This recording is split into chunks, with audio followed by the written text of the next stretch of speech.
On a une indication dans 2001 Odyssée de l'espace. Dans 2001 Odyssée de l'espace, je ne sais pas si vous vous rappelez, tu as le fameux mégalithe, hein, le parallélépipède noir. C'est sur Jupiter. Alors normalement c'était sur Saturne, mais là c'est sur Jupiter. Je trouve que c'est mieux en relation avec l'astrobiotique où j'ai établi une relation entre les différents os et les planètes. Donc celui-là, ça serait l'os de Jupiter. Donc le film de Stanley Kubrick serait un peu comme prémonitoire.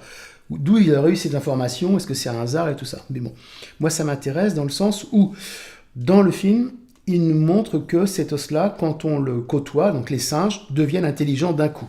Ils font un bond au niveau de l'évolution, comme un saut de sphénoïde dont je vous ai parlé tout à l'heure.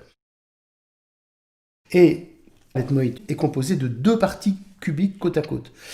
Et si on lui laisse faire son travail, eh bien les gens vont aller vers le futur, vont devenir intelligents,